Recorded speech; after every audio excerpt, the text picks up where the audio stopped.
first, I'm Jenna Wolf. That's Chris Caney. This right here is Nick Wright. Good sir. Everyone had a good weekend? Good weekend. Yeah? Good weekend. A lot of going on is in week 9 of the NFL. So let's get to it. A ton going on. Big Monday show for you. Baker and the Browns might have hit rock bottom. Packers suffering a stunning loss to the Chargers, but we got to start with a little Sunday night football. Lamar Jackson and the Ravens hosting Tom Brady and the undefeated Patriots. Lamar was electric. 3 touchdowns, and the Ravens as a team had 210 rushing yards, the most against the Patriots since the 2014 season. Meanwhile, on the flip side, Tom Brady struggled, posting his second lowest passer rating in a game this season. And the Patriots uncharacteristically lost the turnover battle, something we never say. Ravens win 37-20, handing New England their first loss of the season. Here's Lamar after the game. I feel like our team already knew what we was capable of, you know. We just had to show it, and we did that tonight. We just have to build off that. You know, we can't just get on our high horse, feel like, you know, we just won the Super Bowl because we didn't. That's just one regular season game. We got to continue to build. Losses always find a way to recalibrate, you know, how you see yourself, and you know, we obviously have a lot of work to do. So, just wasn't obviously good enough. Get beat by 17 points. And that's not what we're all about. So I give the Ravens credit. I think they played really well, took advantage of their opportunities, and that's what it takes. So the Patriots finally played a good team with a good quarterback and a good coach. How did the Ravens get this win over the Patriots, Nick? Well, a number of different ways. Primarily, the Patriots committed the mistakes that teams typically commit against the Patriots. It started in the very beginning where you hold Baltimore to a field goal after a very long drive, and it's New England who's jumping off sides on 4th and short to give Baltimore a new set of downs. When you're climbing back into the game, it's New England who fumbles the football and has it returned for a touchdown in what was a critical moment. It's when you're trying to get back in the game, it's New England who can't get off the field. Back-to-back 14-play drives that took up nearly 18 minutes of game clock for the Baltimore Ravens. But the other thing that was very uncharacteristic for the Patriots over these last 20 years, Tom Brady looked across the field and had to say, oh, that guy's better than me. The other team had the better quarterback. That was, now, will that be the case 2 months from now? I don't know. But up to this point in the season, Lamar has been a far better player than Tom Brady. And last night, at every opportunity, Lamar showed you his time is now, and Brady's time does appear to be fading. There was no moment, there was no channeling some GOAT greatness for Brady last night.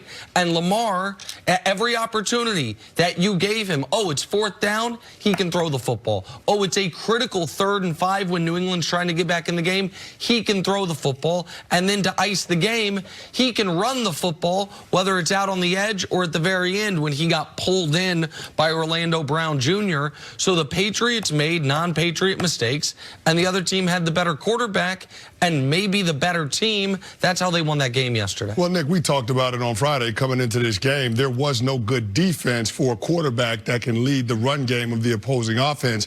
And that's exactly what Greg Roman, the offensive coordinator for the Ravens, and John Harbaugh went into this game thinking. We are going to utilize Lamar Jackson's ability to run the football and keep that New England Patriots defense off balance. The Patriots tried to show a lot of different looks, whether it was man coverage, zone coverage, blitzing, dropping back. It didn't matter. Baltimore had an answer for everything that they presented to them, but that shouldn't surprise us because Baltimore's coming off of a bye week, and John Harbaugh is now 10-2 as the Ravens head coach coming off of a bye week. Now, it's surprising to see a Bill Belichick-led defense struggle against a young quarterback coming into that game last night. Bill Belichick had won 21 straight games against first or second year quarterbacks, but the overall poise from Lamar Jackson is what paved the way for this team to be able to take advantage of the miscues that the Patriots had last night. You said that Tom Brady's light was finally starting to dim a little bit last night, that he looked across the way and he looked at the better quarterback.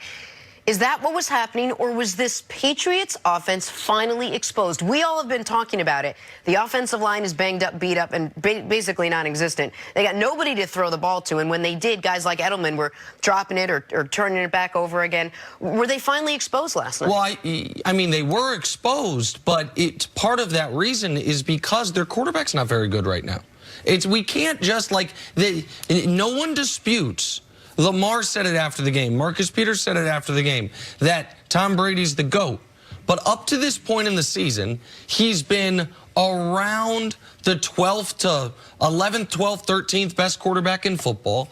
He has been playing under the most advantageous circumstances any quarterback can possibly play in. They always have the lead. The other team is always pressing, and as an added benefit, aside from the Buffalo game, they'd played bad defense after, not just bad quarterback, bad defense after bad defense. And while Julian Edelman and Mohamed Sanu are not a great wide receiving core, the guy who right now is the league MVP in Russell Wilson is doing it with a rookie who maybe should be a shot putter, and Tyler Lockett, who he's turned into a star. The offensive line is not good right now. I understand it. And they abandoned the run yesterday to a degree I didn't think they would. They didn't seem comfortable running the football. But some of this has to sit on Brady's shoulders as well, along with the 9 Super Bowls, the 3 MVPs, and the 6 Super Bowl rings. He has not played very well, and yesterday he was clearly one of the Patriot weak links. Well, listen, Tom Brady and that Patriots offense was largely one-dimensional because before you could blink, they're down 17-0.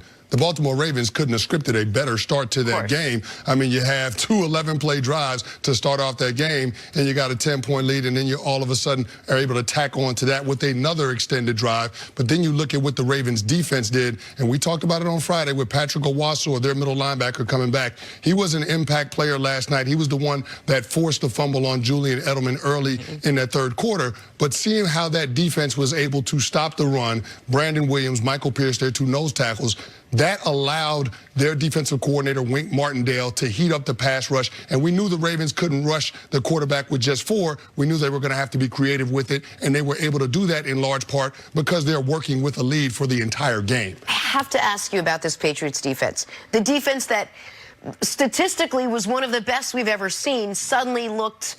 Well, they looked like any other defense yesterday. Have we been sort of miscalculating because of who they've been playing up until now? Listen, I still think this is a great defense they have in New England. Now, I did think Baltimore was going to win. I didn't think Baltimore was going to win by scoring 37 points, and you can say 30 on offense because there was the scoop and score 7. We knew that they were susceptible to the run game, which is one of the reasons Baltimore could present a particular issue to them. Even Football Outsiders with their DVOA stat, they adjust for competition. And even adjusting for competition, Canty, this was a historically great defense leading into last night. I know a lot of people are going to say the defense got exposed yesterday. To me, this was more indicative of a Patriots offense unable to get things going, and the defense played poorly, because when the Patriots did get back into the game, it was because of 2 Baltimore mistakes. 2 Baltimore fumbles set up short fields that allowed New England to get 10 points to make this closer at halftime than it otherwise would have been. Yeah, the game flipped on that Cyrus Jones muff punt. I mean, if he doesn't have that play, it could have got ugly. 24-0. They could have got ugly a lot earlier in that game. But you talk about the adjustments in the X's and O's and how good that Patriots defense is. It's hard to adjust, Jenna, for the overall physicality that the Baltimore Ravens are bringing to the table. And that's the one thing that we don't talk about. Physicality neutralizes the talent on the opposing side of the ball, and that's what Baltimore did a good job of dominating last night. The offensive line, they did their job, Marshall Yanda and company, and then the defensive front for the Baltimore Ravens, keeping the run game for the Patriots in check. They weren't able to have balance on the offensive side of the ball, and that's what made Tom Brady struggle. A lot of hits on Tom Brady. He looked uncomfortable all night long, and they just couldn't get anything going. And Kenny, Belichick and Josh McDaniels and Tom Brady knew they couldn't handle the physicality of Baltimore defensively, and that was shown at the very end of the first half when New England has a chance to all of a sudden, are you kidding me, this game's going to be tied at halftime, 1st and goal from the 6. They only run the ball once. When they get 4th and goal from the 1-yard line with 10 seconds left, all of a sudden you see who's their kicker now, Folk. You see Nick Folk trotting onto the field because they didn't believe they could get that 1 yard. Not very Patriot-esque historically, but it wasn't shocking to see Belichick take the points in that spot there, because I didn't think they'd get that yard either. Enough can't be said, though, about Baltimore Ravens quarterback Lamar Jackson. Time now for Put a Grade On, sponsored by CarMax. Lamar